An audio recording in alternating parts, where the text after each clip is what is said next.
Hello, it's me, Teacher Brian.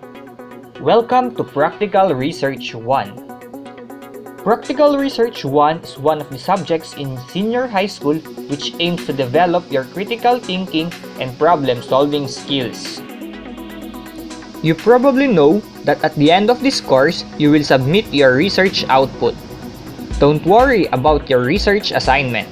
You will learn everything about conducting research step by step. To start, let us find out how well you know doing researches. Knowledge of research is important to students because it helps in having a detailed analysis of things. When one has proper in-depth analysis of any topic, the result comes out fruitful. It may sound trite, but human needs never end. Believe it or not, but it's the truth. Our wants and desires increase day by day. As our needs increase, the requirement to do research also rises. It is research that makes our life easier. Because of our curiosity, new innovations and ideas emerge. But now that we are in the digital age, and teenagers like you who are very hooked up to the internet may think that research is just Googling. Now, let's correct misconceptions about research and start learning. Let us answer together these following statements by identifying whether they are true or false. Research must be hurriedly conducted.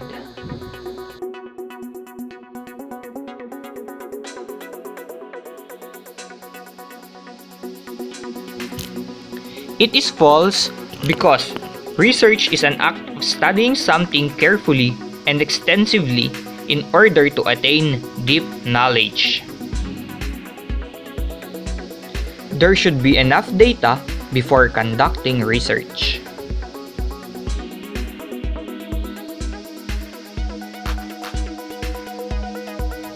The answer is true. Having enough data will result to accurate and appropriate analysis of research findings. The researcher must have a final say in his or her findings.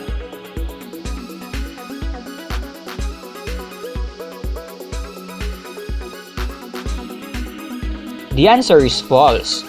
Bias causes false conclusions and is potentially misleading. Therefore, it is immoral and unethical to conduct biased research.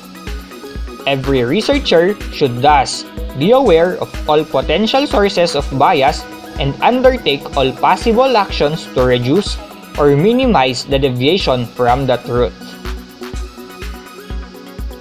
The cause why students fail in quizzes are worth researching.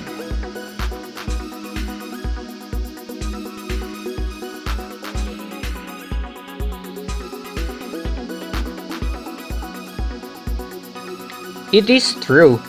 The main purpose of research is to answer a question or to solve an issue. Solution to a problem can be realized by knowing the cause of the problem. Over the years, many experts have given their own definitions of the word research. Different perspectives on the subject have been adopted that resulted in the following definitions.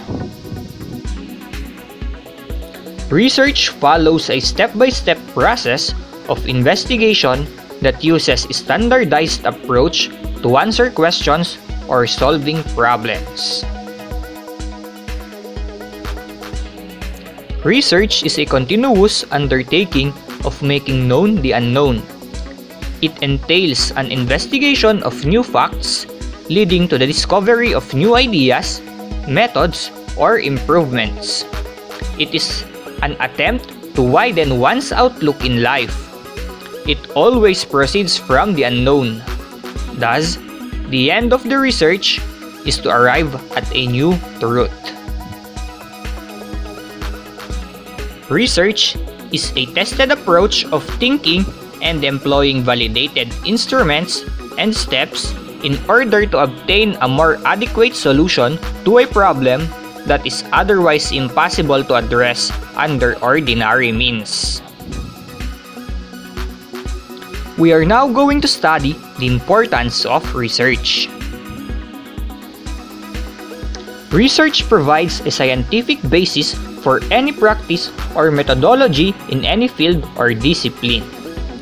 This is important since the entire system or operation and all the stakeholders of an institution or organization are at stake.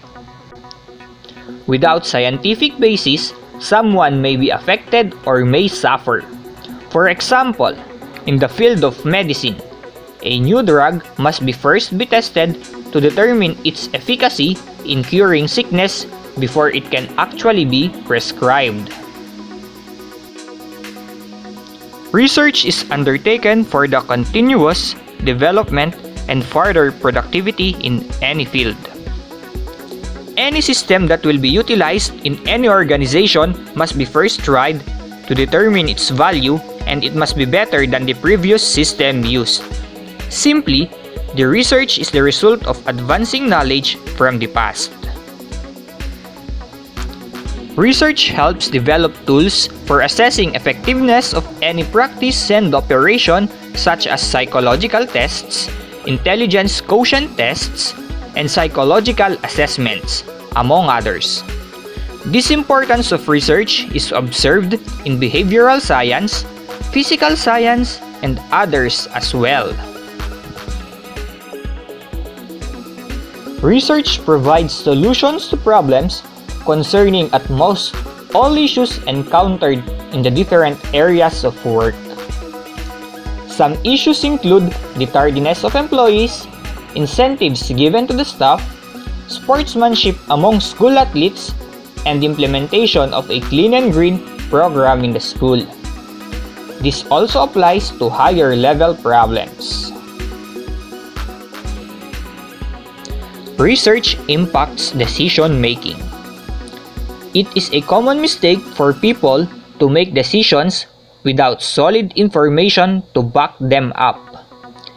It requires time, effort, and money to gather evidence needed for making a sound decision. For example, for a teacher to change his or her teaching methodology for the first period and last period classes, he or she must conduct a study considering the time element, enthusiasm to teach, academic standing of the students, instructional aids used, and several other factors. Research develops and evaluates alternative approaches to the educational aspects of any discipline. This enables the students to gain broad knowledge and specialized skills for safe practice. For example, research can help determine whether lecture is a better method than experiment in teaching science. Research aims to advance the personal and professional qualifications of a practitioner. Now let us try to answer the following statements with true or false. Research starts with inquiry.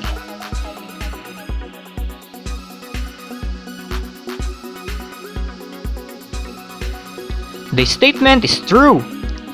The first step of a research process is to define the research problem. Then it will be followed by a review of related literature, then formulate the hypothesis, then design research. Next is to collect data, analyze data, and lastly, interpret and report. Research is mere information gathering.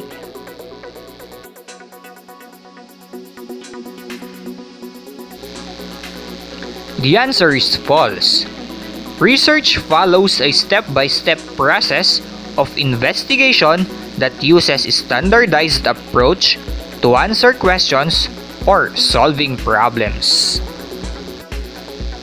Research is needed to investigate and expose the truth.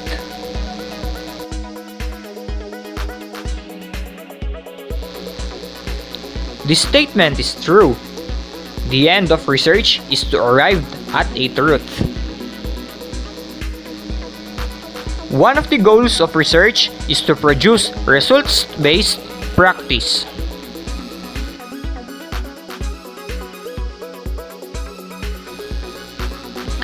The answer is true.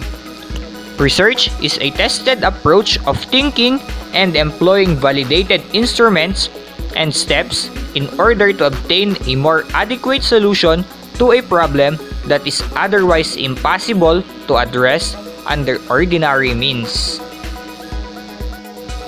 Research has improved the life expectancy and health conditions of human race in all parts of the world.